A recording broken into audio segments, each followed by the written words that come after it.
வணக்கம் கிரிக்கெட் ரசிகர்களே. மார்ச் 29, 2026 அன்று நடைபெற்ற IPL 2026-இன் இரண்டாவது மேட்ச் மும்பை இந்தியன்ஸ் மற்றும் கொல்கத்தா நைட் ரைடர்ஸ் இடையேயான பிரம்மாண்டமான போட்டியின் முழுமையான ரிவ்யூவிற்கு உங்களை வரவேற்கிறோம். இது மும்பையில் உள்ள ஐகானிக் வான்கடே ஸ்டேடியத்தில் நடந்த ஒரு எபிக் கிளாஷ். நீண்ட நாட்களாக இருந்த தங்களது ஓப்பனிங் மேட்ச் தோல்வி என்ற சென்டிமெண்டை மும்பை அணி இந்த மேட்சில் உடைத்துள்ளது. இந்த போட்டியில் டாஸ் வென்ற மும்பை கேப்டன் ஹர்திக் பாண்டியா முதலில் பந்து வீச முடிவு செய்தார். ரெட் சாயில் பிட்சின் பவுன்ஸ் மற்றும் இரவு நேரத்து பனிப்பொழிவு சேசிங் செய்யும் அணிக்கு சாதகமாக இருக்கும் என அவர் கணித்தார். அவர் எதிர்பார்த்தது போலவே பிட்ச் பேட்ஸ்மேன்களுக்கு ஒரு சொர்க்கமாக அமைந்தது. இந்த போட்டியில் மொத்தம் 444 ரன்கள் குவிக்கப்பட்டன. 220 ரன்கள் என்ற இமாலய டார்கெட்டை மும்பை அணி எப்படி சேஸ் செய்தார்கள் என்பதை இப்போது புள்ளிவிவரங்களுடன் விரிவாக பார்ப்போம். முதலில் பேட் செய்ய களமிறங்கிய கொல்கத்தா நைட் ரைடர்ஸ் ஆரம்பம் முதலே வான்கடே ஸ்டேடியத்தை அதிர வைத்தது. ஓப்பனர்களாக வந்த அஜிங்கியா ரஹானே மற்றும் ஃபின் ஆலன் கவனமும் அதிரடியும் கலந்த ஒரு சிறப்பான ஆட்டத்தை வெளிப்படுத்தினர். பவர்பிளே முடிவில் கேகோர் அணி ஒரு விக்கெட் இழப்பிற்கு 78 ரன்கள் குவித்தது. மும்பைக்கு எதிராக கேகோர் அணியின் அதிகபட்ச பவர் பிளே ஸ்கோர் இதுவாகும். ஃபின் ஆலன் வெறித்தனமாக ஆடி வெறும் 17 பந்துகளில் 217.65 ஸ்ட்ரைக் ரேட்டுடன் 37 ரன்கள் விளாசினார். இதில் 6 பவுண்டரிகள் மற்றும் 2 சிக்சர்கள் அடங்கும். அவர் 6வது ஓவரில் அவுட் ஆனார். தனது பழைய அணிக்கு எதிராக களமிறங்கிய கேமரூன் கிரீன் 10 பந்துகளில் 180 ஸ்ட்ரைக் ரேட்டுடன் 18 ரன்கள் எடுத்து 9வது ஓவரில் வெளியேறினார். இதற்கு நடுவில் கேப்டன் ரஹானே மிகவும் நேர்த்தியாக விளையாடினார். 2 கால்களிலும் கடுமையான தசைப்பிடிப்பு இருந்தபோதிலும் அவர் ஆங்கர் ரோல் பிளே செய்து 40 பந்துகளில் 167.5 ஸ்ட்ரைக் ரேட்டுடன் 67 ரன்கள் எடுத்து அசத்தினார். இதில் 3 பவுண்டரிகள் மற்றும் 5 சிக்சர்கள் பறந்தன. அவர் 14வது ஓவரில் அவுட் ஆனார். டாப் ஆர்டர் அமைத்துக் கொடுத்த சிறப்பான அடித்தளத்தை ஆந்திரேஷ் ரகுவன்ஷி கச்சிதமாக பயன்படுத்திக் கொண்டார். போட்டியின் ஆரம்பத்தில் ரோஹித் சர்மா விட்ட ஒரு கேட்ச் மும்பைக்கு மிகவும் காஸ்ட்லியாக அமைந்தது. ரகுவன்ஷி 29 பந்துகளில் 175.86 ஸ்ட்ரைக் ரேட்டுடன் 51 ரன்கள் விளாசினார். கடைசியில் வந்த ரிங்கு சிங் 21 பந்துகளில் 33 ரன்கள் எடுத்தும் ரமன்தீப் சிங் 4 ரன்கள் எடுத்தும் அவுட் ஆகாமல் களத்தில் இருந்தனர்.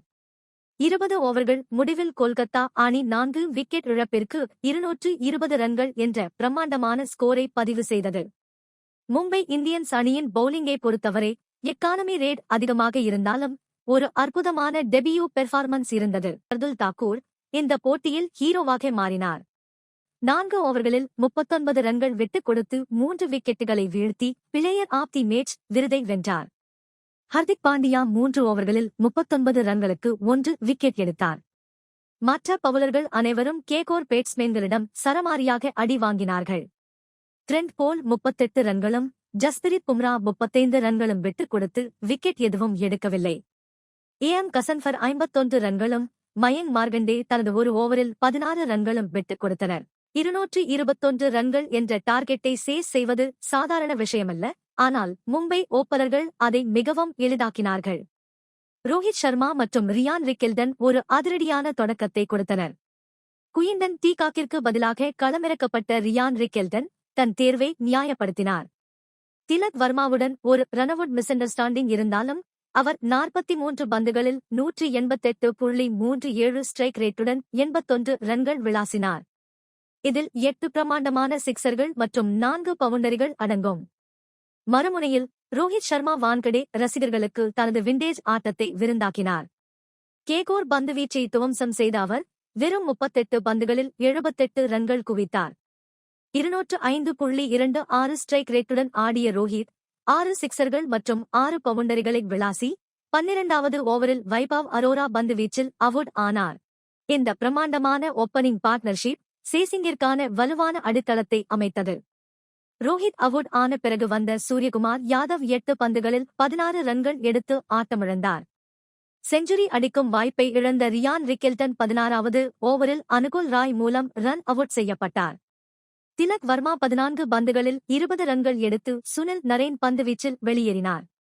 கடைசி நேரத்தில் எந்த பதற்றமும் இல்லாமல் ஆடிய கேப்டன் ஹர்திக் பாண்டியா 11 பந்துகளில் 18 ரன்கள் எடுத்தும் நமந்து 2 பந்துகளில் 5 ரன்கள் எடுத்தும் நாடவுட்டாக களத்தில் நின்று போட்டியை முடித்து வைத்தனர். மும்பை இந்தியன்ஸ் 19.1 ஓவர்களில் 4 விக்கெட் இழப்பிற்கு 224 ரன்கள் எடுத்து 6 விக்கெட் வித்தியாசத்தில் இன்னும் 5 பந்துகள் மீதமிருக்கும் போதே அபார வெற்றி பெற்றது. இந்த ஹை ஸ்கோரிங் பிட்சில் கேகோர் பவுலர்கள் மிகவும் தடுமாறினார்கள். வைபவ் அரோரா 52 ரன்களுக்கு 1 விக்கெட், கார்த்திக் தியாகி 43 ரன்களுக்கு 1 விக்கெட் மற்றும் சுனில் நரேன் 30 ரன்களுக்கு 1 விக்கெட் எடுத்தனர். பிளசிங் முசரபானி மற்றும் வருண் சக்கரவர்த்தி முறையே 34 மற்றும் 48 ரன்கள் விட்டுக் கொடுத்து விக்கெட் எதுவும் எடுக்கவில்லை. இந்த வெற்றி மும்பை இந்தியன்ஸ் அணிக்கு ஒரு வரலாற்று சிறப்புமிக்க தருணமாகும். 2012ஆம் ஆண்டிற்குப் பிறகு முதல் முறையாக ஒரு IPL சீசனின் ஓப்பனிங் மேட்சில் வெற்றி பெற்று தங்களது சென்டிமெண்டல் தோல்வியை அவர்கள் முறியடித்துள்ளனர். 220 ரன்கள் என்ற டார்கெட்டை எளிதாக்கிய ஓப்பனர்களையும் சிறப்பாக பந்து வீசிய ஷர்துல் தாக்கூரையும் கேப்டன் ஹர்திக் பாண்டியா மனதார பாராட்டினார். வான்கடே பிட்சின் தன்மையை சரியாக பயன்படுத்தி மும்பை அணி தங்களது IPL 2026 பயணத்தை ஒரு மாசான வெற்றியுடன் தொடங்கியுள்ளது.